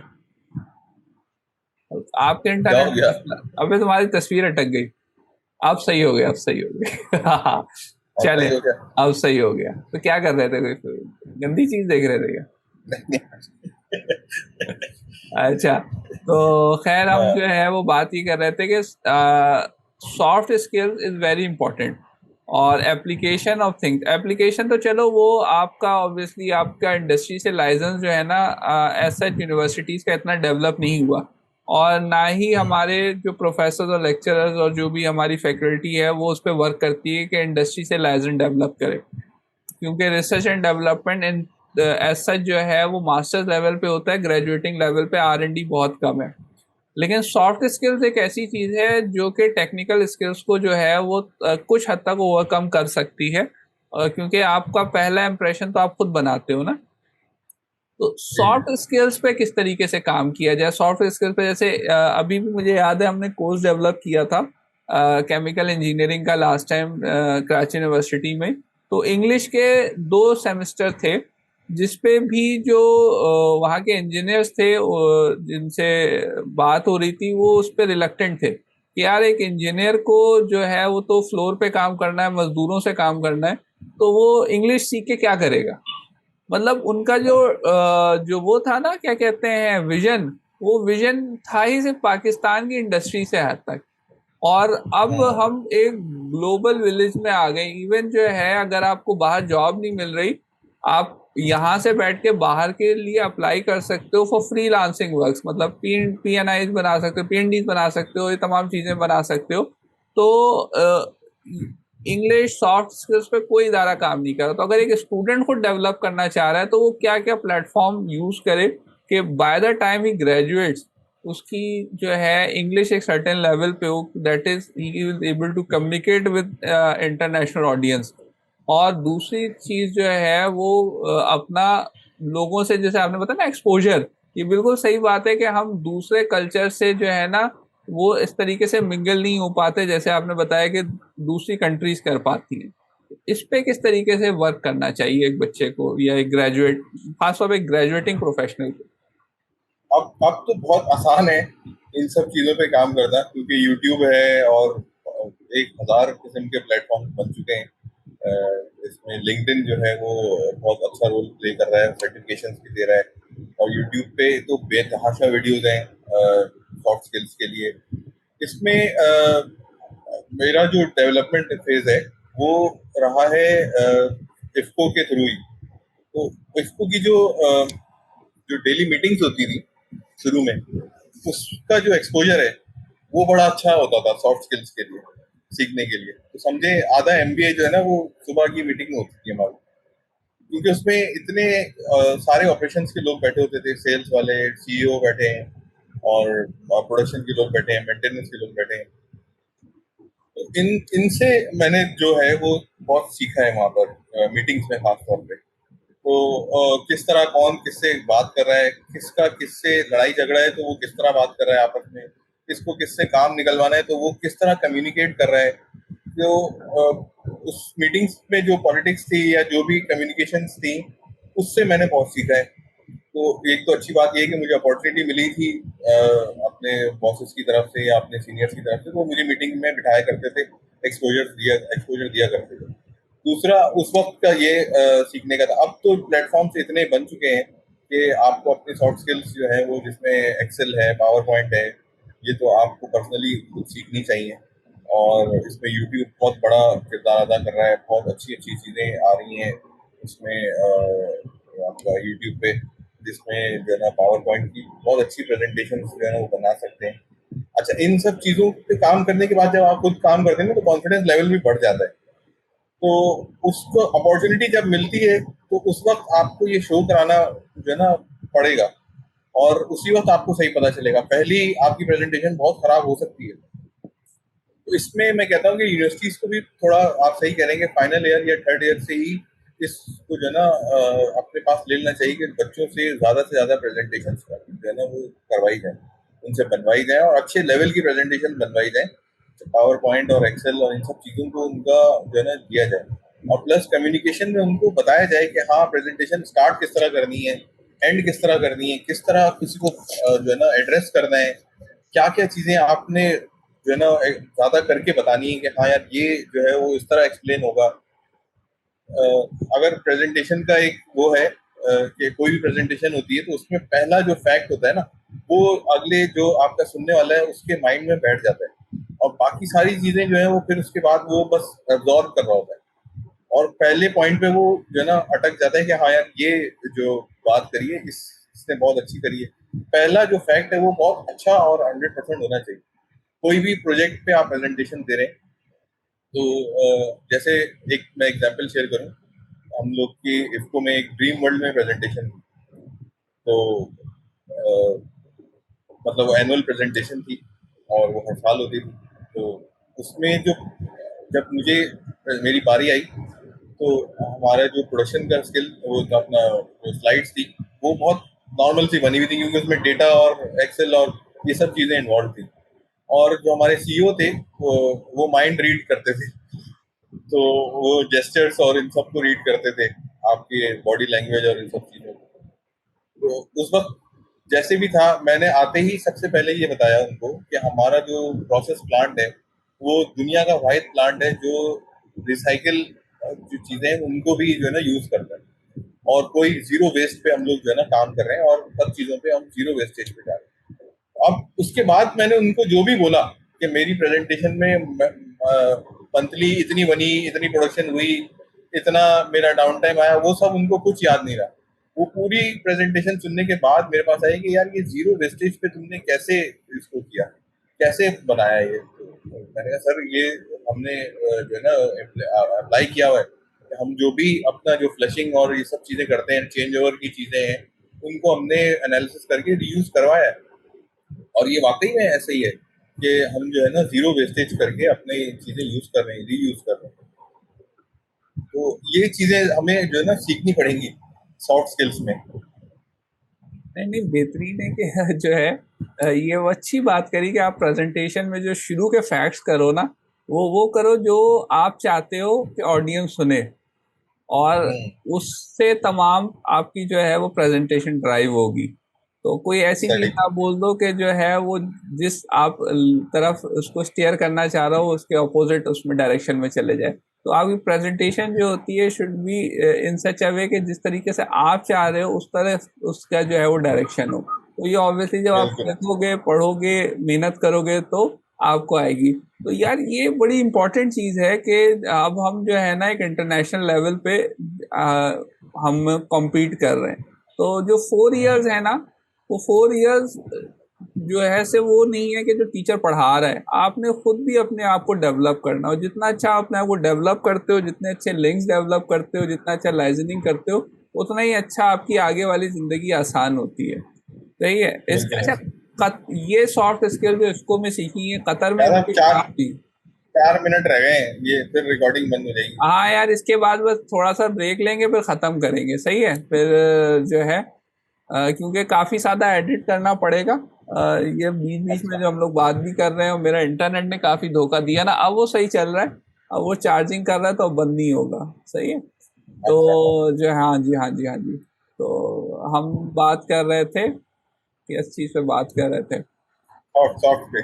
सॉफ्ट पे बात कर रहे थे ना। तो सॉफ्ट पे जो है प्रेजेंट, हाँ मैं ये आपसे ये पूछने लगा था हाँ, कि कतर में। हाँ, ये जो आपने इफ्को में जो सॉफ्ट स्किल सीखी, क्या कतर में भी यही पेस था, या कतर में आपने कहा नहीं यार ये तमाम चीजें जो मैंने सीखी हैं ये पेस जो है वो स्लो है, इंटरनेशनल मार्केट में मुझे अगर टर्किश से और इंडियन से compete करना है तो मुझे अपनी पेस को इतना फास्ट करना पड़ेगा, मतलब पेस बढ़ानी पड़ेगी, पेस जो है वो किस तरीके से करनी पड़ेगी, हर किसी को किस तरीके से लेके चलना पड़ेगा?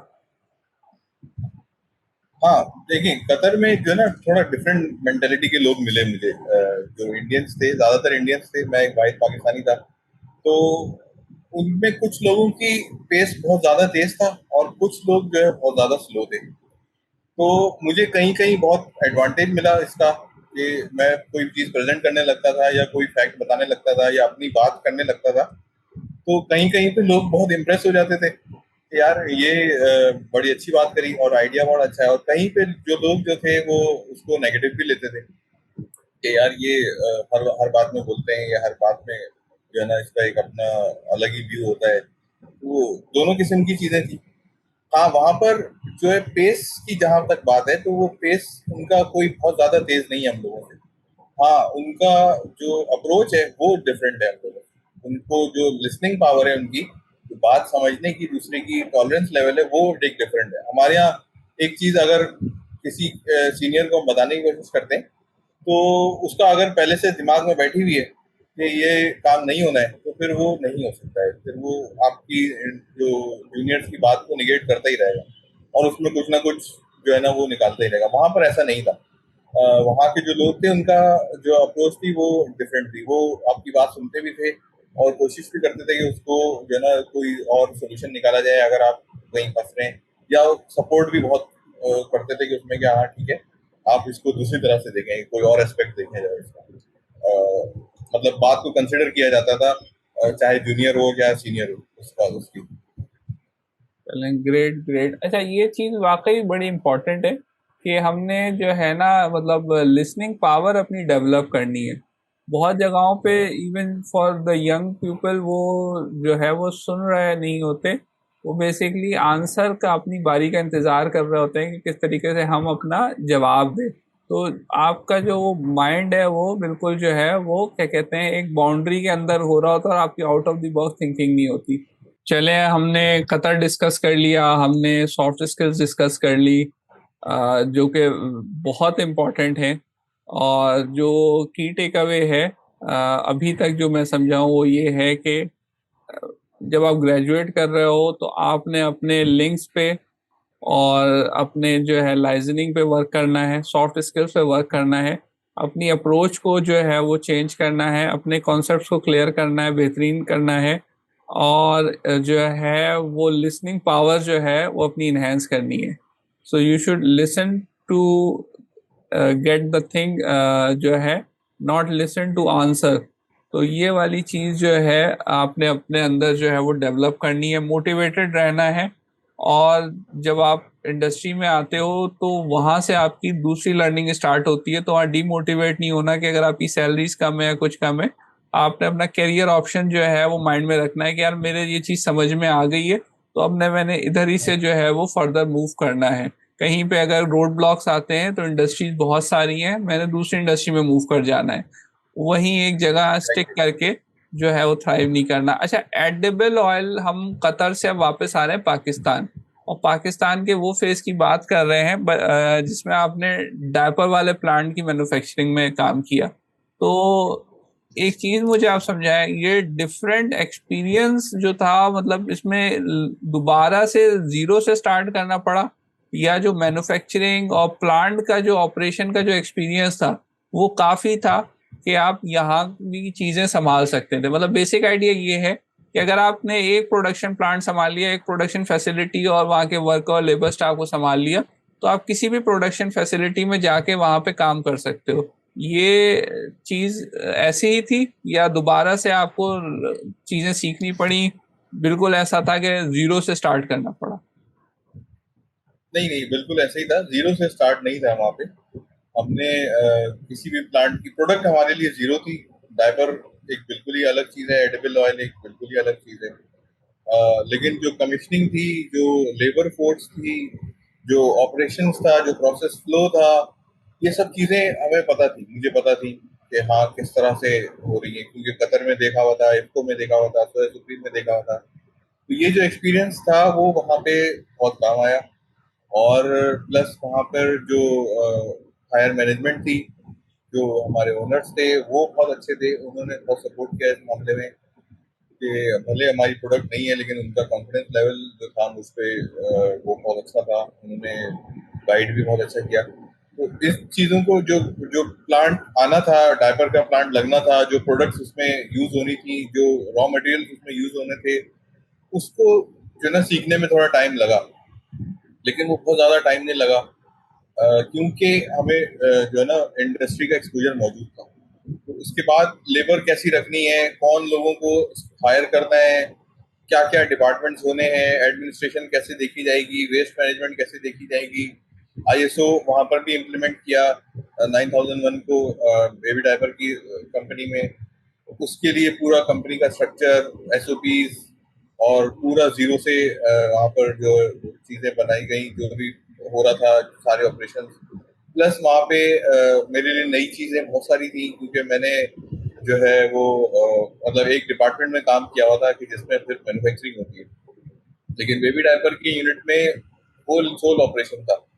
और उसमें कैंटीन भी इन्वॉल्व थी, उसमें एडमिनिस्ट्रेशन भी इन्वॉल्व थी, उसमें आपका लेबर को हैंडलिंग जो थी उनकी वो इन्वॉल्व थी, और लॉजिस्टिक्स इन्वॉल्व थी, बहुत सारी चीजें थी इसमें। तो ऑपरेशन बहुत सारे थे, लेकिन स्कोप जो है ना सब चीजों का जाहिर सी बात है कम था, क्योंकि इंडस्ट्री छोटी थी। तो उसकी जो मेरा एडिबल ऑयल का जो पुराना एक्सपीरियंस था, जो कि इंडस्ट्री को देखा हुआ एक्सपोजर था, वहाँ की कमीशनिंग का, वहाँ की लेबर फोर्स का, वो मैंने डायपर में यूटिलाइज किया। चलें चलें, ग्रेट। अच्छा, हम अब आखिरी फेज पे जा रहे हैं, लेकिन उससे पहले एक बड़ी इंपॉर्टेंट फेज है जो कि मुझे पता है। तो मैं उसको जो है बिल्कुल क्या कह रहे हैं एक्सप्लोर करना चाहूँगा आपके साथ। वो टाइम जो आपने एक बंद प्लांट को स्टार्ट किया था सिंगल हैंडेडली, तो उसके जी पीछे जी। क्या मोटिवेशन थी, और ये किस तरीके से काम किया, और एक प्लांट को एक बंदा जो है स्टार्ट करता है और उसकी क्या प्रोडक्शन कैपेसिटी थी, वो थोड़ा सा पूरी थोड़ी सी जर्नी बताएं कि, और उसके पीछे आइडिया क्या था, मतलब जो है कि क्या मतलब मोटिवेशन क्या थी कि यार ये जो है ना मैंने बन इंडस्ट्री क्यों स्टार्ट करनी है, मतलब अगर हम उसमें कहें एक उस लोकल टर्म में, तो कीड़ा क्या जागा था। तो असल में हुआ ये कि इफ्को में जॉब कर रहे थे एज अ जूनियर मैनेजर की पोजीशन पर। तो एक फेज आता है जिसमें बंदा जो है ना थोड़ा कहीं कहीं डीमोटिवेट हो जाता है। तो हुआ ये था कि हम लोग कुछ 4-5 लोग थे जिन्होंने फिनलैंड में अप्लाई किया हायर एजुकेशन के लिए, जैसे आजकल सारी दुनिया कोशिश कर रही है स्वीडन, फिनलैंड, ग्रीस या कहीं इटली, कहीं भी जाने की। तो हमने भी अप्लाई किया। इत्तेफाक है कि वहां पर मेरा कोई फिर भी एडमिशन नहीं हुआ था, किसी भी यूनिवर्सिटी में नाम नहीं आया। फिनलैंड की, स्वीडन की, दो जगह पे अप्लाई किया था। तो उसके बाद मोटिवेशन लेवल बिल्कुल ही डाउन हो गया। तो हमारे जो बॉस थे, मैंने उनसे ये चीज डिस्कस की कि भाई मैंने ये ऐसा ऐसा अप्लाई किया था और अब जो है ना वो हो नहीं सक रहा कुछ। तो अब मैं फिर से यही हूँ, इसी पोजीशन पर हूँ अभी भी। और अब आप बताएं कि कैसे जो है ना इससे ओवरकम किया जाए इन सब चीजों को। तो उनके एक रिलेटिव थे, रिलेशन थे उनकी एक जगह पर, फरंगी में एक इंडस्ट्री है। तो उन्होंने कहा यार वहां पर एक प्लांट है जो कि इंडियन प्लांट है, इंडियन टेक्नोलॉजी का खरीदा हुआ है उनका। और कोई 80s में खरीदा हुआ था वो, 70s 80s में, और उस वक्त से वो बंद पड़ा हुआ है। और बहुत छोटा सा प्लांट है तुम्हारे लिए, तुम एक प्रोसेस इंजीनियर हो, तो उनकी थोड़ी हेल्प कर दो और जो है ना वो उनका प्लांट स्टार्ट कर दो। अब ये जब चीज सामने आई तो उस वक्त तो लगा कि यार ये तो छोटा टास्क है, कोई मसला ही नहीं है। हालांकि मेरा जो एक्सपीरियंस था वो किसी रिफाइनरी का नहीं था टोटली। रिफाइनरी की थियोरेटिकल नॉलेज मौजूद थी, लेकिन काम उसमें कभी भी नहीं किया हुआ था कि हाँ खुद से ऑपरेट की हुई हो रिफाइनरी, ऐसा कभी भी नहीं हुआ हुआ। और वो एक छोटी सी रिफाइनरी थी जिसको स्टार्ट करना था। इस चीज एडिबल को ऑयल की देखते हुए थी। जो है ना, एडिबल ऑयल की थी, राइस ब्रान ऑयल था वो, उसको स्टार्ट करना था। अभी जो हम यूज करते हैं वो सोयाबीन कनोला है, ये सब चीजें, लेकिन Yes. वो एक डिफरेंट टेक्नोलॉजी थी, एक डिफरेंट थोड़ी सी चीज थी। थोड़ी बहुत चीजें उसमें सिमिलर भी थी। तो उस राइस ब्रान के प्लांट को स्टार्ट करना था, जो कि वहाँ के जो काम करने वाले थे उनमें से किसी को भी इस बारे में कोई नॉलेज नहीं थी। तो इसको मैंने जो है ना फिर जो एज अ चैलेंज देखा, एज अ चैलेंज देखा कि हाँ यार ये काम हो सकता है। पहले मैं उनसे जाके मुलाकात की, उस प्लांट को देखा, वहाँ पे थोड़ा सा एनालाइज किया कि क्या हो सकता है क्या नहीं हो सकता। उसके बाद मैंने डिसीजन लिया कि हाँ ये काम मुझे करना है, ये मैं स्टार्ट कर सकता हूँ। तो वो मैंने एज अ चैलेंज लिया, और उस पे मुझे तकरीबन 20 दिन लगे उस प्लांट को स्टार्ट करने में, फ्रॉम स्क्रैच। यानी उसका जो कंट्रोल पैनल था वो नहीं मौजूद था, उसमें सारी वायरिंग टूटी हुई थी, उसके वॉल्व वगैरह नहीं थे, और पूरे पाइपिंग हुई हुई थी, कहीं पे नहीं हुई हुई थी, प्रोसेस फ्लो, पूरी उसकी स्टडी जो थी वो मैंने सिंगल हैंडेडली की थी। मेरे पास सिर्फ कुछ मेंटेनेंस के हेल्पर्स होते थे जो कि पाने वगैरह चलाना जानते थे, जो कि नट बोल्ट खोल सकते थे और बंद कर सकते थे बस। उनके साथ लग लग के मैंने जो है ना वो 15 दिन लगाए वहां पर, और 15-20 दिन, और उस प्लांट को मैंने स्टडी करके पूरा स्टार्ट किया। तो उसमें बिल्कुल ही एक डिफरेंट एक्सपीरियंस है, क्योंकि एक सेट ओरिएंटेड कंपनी थी वो, और मैं एक मल्टीनेशनल में काम कर रहा था। वहाँ पे चीजें आना, प्रोक्योर होना कोई मसला ही नहीं था, क्योंकि जहाँ पर सेट का अपना इन्वॉल्वमेंट होता है, डिसीजन मेकिंग उसकी अपनी होती है, तो जरा चीजें आसान भी हो जाती हैं। मल्टीनेशनल में हर चीज की जस्टिफिकेशन देनी पड़ती है कि ये नट भी मंगाया आपने तो क्यों मंगवाया, और पिछला वाला कहाँ गया, और क्या करना है इसका, और कितना इम्पैक्ट है। तो वहां पे वो चीज नहीं थी। वहां पे आपने जो चीज बोलते थे वो सुबह बोलते थे और शाम में हाजिर हो जाती थी, बल्कि कभी कभार उससे पहले भी हाजिर हो जाती थी। तो उस चीज को देखते हुए और ज्यादा मोटिवेशन हो गई थी कि हाँ यार ये एक डिफरेंट एनवायरनमेंट है।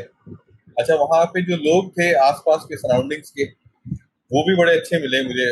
और मैं एक अ, बताना चाहूंगा कि मेरा जो मतलब बराबर में ही जो प्लांट चल रहा था, जहाँ पे उनकी रिफाइनिंग और हाइड्रोजनेशन ये सब हो रही थी, वहाँ का जो प्लांट छोटा सा हेड और सुपरवाइजर कहेंगे जो बंदा था, वो थिएटर का काम करता था, थिएटर में उसने एक्टिंग करता था। उसका एक्सपीरियंस जो था वो थिएटर का था, और उसका एक बाकायदा करेक्टर था जिसमें वो हर वक्त रहता था, और कोशिश वो करता था कि उस करेक्टर से वो जॉब पे भी बाहर ना निकले। जो थिएटर में उसका करेक्टर रोजाना उसने प्ले कर रहा है ना, उसी करेक्टर में वो कोशिश करता था मैं जॉब पे भी रहूं। तो वो बड़े मजेदार आदमी था, उसके साथ बड़ा अच्छा इंटरेक्शन रहा, उससे चीजें अच्छा, उसको अपनी जॉब नॉलेज भी बहुत थी, और वो उस तरह से बताता भी था, उनसे भी चीजें सीखी। तो वो जो था वहां पे जब प्लांट स्टार्ट हुआ, तो वो मुझे दिन याद है कि सुबह जो थी वो हमने स्टार्ट करने की कोशिश की इसको, इसमें वैक्यूम और सब चीजें सारी बिल्ड की। अब जो है हमें पता चल गया था कि अब फाइनल प्रोडक्ट निकलने का टाइम आने वाला है। जब सारी चीजें ऑपरेशन में आ गई, फाइनल प्रोडक्ट निकलने के टाइम पे उस दिन बहुत तेज बारिश हुई, बहुत तेज बारिश थी। और जो है रात के तकरीबन 2 बज रहे थे जब मैं प्लांट में वहाँ मौजूद था। और जब पहला सैंपल निकला, और जब पहला सैंपल अप्रूव हुआ था कि हाँ ये जो प्रोडक्ट निकल रही है ये डिस्चार्ज के काबिल है, और ये वाकई जो है ना वो यूज हो सकती है। प्लांट जो है वो अपनी पूरी ऑपरेशन जो है ना उसने कर दिया है, यानी पूरी रिफाइनिंग जो थी वो हर एक स्टेप पे, हर एक स्टेज पे पूरी कंप्लीट हो चुकी है।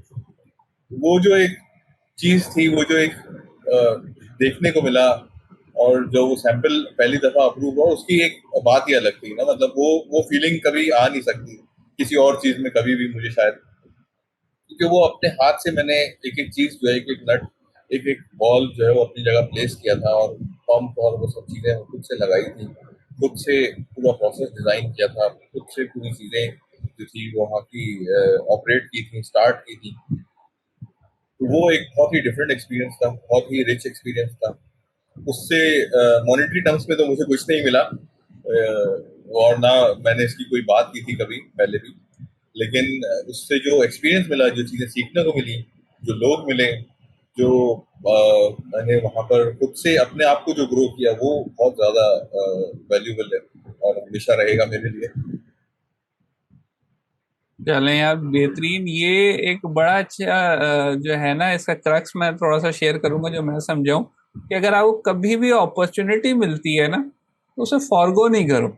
आपको लेट सपोज जैसे आप बता रहे हो ना कि ये एक्सपीरियंस जो सैंपल निकलने का था और यूनिट को ऑपरेट करने का था, मतलब स्टार्ट ऐसे किया कि पीएलसी भी जो थे वो थे नहीं मौजूद, और बिल्कुल ऐसे ही। वायरिंग करनी पड़ी, तमाम चीजें करनी पड़ी, और फिर वहां से स्टार्ट किया और फिर सैंपल पूरा का पूरा एक 70 की दहाई की जो है वो मशीन को या रिफाइनरी को जी ऑपरेट बिल्कुल। किया। तो जो अपॉर्चुनिटी मिले उसे आप ग्रैब करो, प्रोसेस को। और ये सही। आप इस चीज को यकीन करो या नहीं करो, जितने भी लोगों से बात होती है ना, वो इस चीज का क्रक्स यही होता है कि जो प्रोसेस आपको मिल रहा है ना, उस प्रोसेस को एंजॉय करो। एंड बिल्कुल रिजल्ट ऐसे ही। आप ऑब्वियसली फोकस करते हो, लेकिन आपका focus should be more upon the जो जर्नी है। तो आपको जो है ना, आपका लर्निंग एक्सपीरियंस हर चीज जो है वो एनहेंस होती है। अच्छा, अब हम जी, इसको जी, एंड रिजल्ट हमेशा अच्छा हम्म, सैंपल नहीं है, अच्छा अप्रूव्ड ऑयल ऑयल नहीं है एंड रिजल्ट। आपका हाँ। एक्सपीरियंस जो आपने सीखा वो भी बहुत अच्छा एंड रिजल्ट है। हमारे एग्जैक्टली। एक मौलाना है, वो यही कहा करते हैं कि अल्लाह ताला ने इंसान को जो है ना वो शेर की तरह पैदा किया है। कोई चीज इम्पॉसिबल नहीं है, हर चीज में आप लड़ जाएं, झगड़ जाएं, आगे उसमें जो है ना बहादुरी से आ जाएं, कोई ना कोई एंड रिजल्ट जरूर मिल जाएगा। बिल्कुल बिल्कुल, इस पे तो है कि we are powerful beyond measure ना, इसमें तो कोई शक नहीं है। तो ऐसे ही नहीं, हम अशरफुल मखलूकात हैं। तो जो हम्म। है वो बेसिकली, अब हम इसको रैप की तरफ जाते हैं। तो इससे पहले जो जितना भी एक्सपीरियंस हमने स्टार्ट किया था सीवी डेवलपमेंट से, फिर सितारा केमिकल्स, सितारा केमिकल एक दिन में छोड़ दिया, माइंड नहीं बन रहा था, इंटायरली डिफरेंट जॉब थी।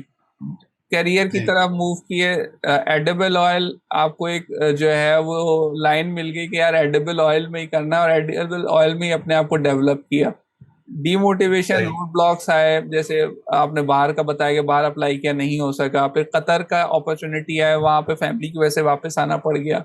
डैपर में किया, जी। फिर देन अगेन आप उसमें आ गए। ये माशाल्लाह 19 ईयर्स ऑफ एक्सपीरियंस है।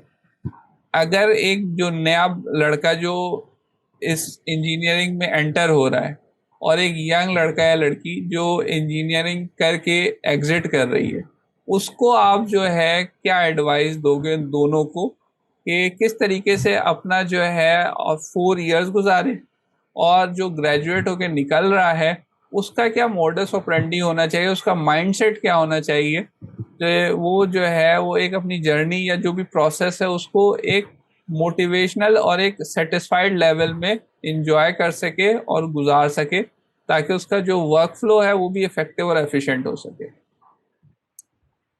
अच्छा, इसमें जो लोग अभी ग्रेजुएट होके निकल रहे हैं, तो उनके लिए तो एडवाइस ये है कि वो इस चीज़ की फिक्र ना करें कि जॉब कैसी मिल रही है और कितनी सैलरी है, क्योंकि आपको अपना पूरा कैरियर पड़ा है। इस वक्त आप जो है ना लोएस्ट रिस्क पे रहें, सबसे लो रिस्क पर मौजूद है। तो आपको कोई नुकसान नहीं है, किसी भी इंडस्ट्री को आप ज्वाइन करें और बेधड़क होके करें, और कोई भी काम सीखने के लिए हर चीज़ में एक कदम आगे बढ़े।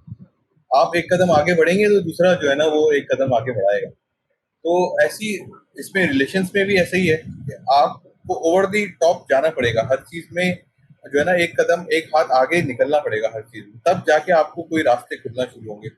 और ये जो जर्नी है कि आपका, आप में पीछे देखते हैं कि कितना एक्सपीरियंस हो चुका, 17 18 जो भी साल है उसका, तो अब ऐसा लगता नहीं है कि हाँ यार मैंने सोच के एडिबल ऑयल ज्वाइन की थी या मुझे यही काम करना था।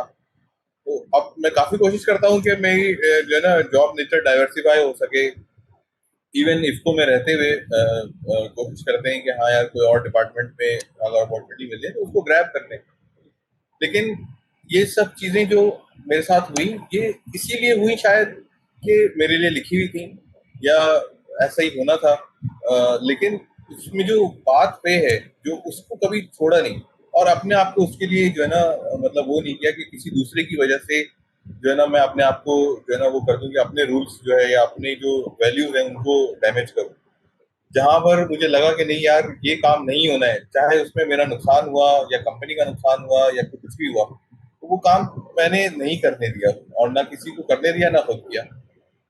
इन सब चीजों से जो है ना बड़ा फर्क पड़ जाता है और वो पाथवे आपका खुद ब खुद डिफाइन होना शुरू हो जाता है।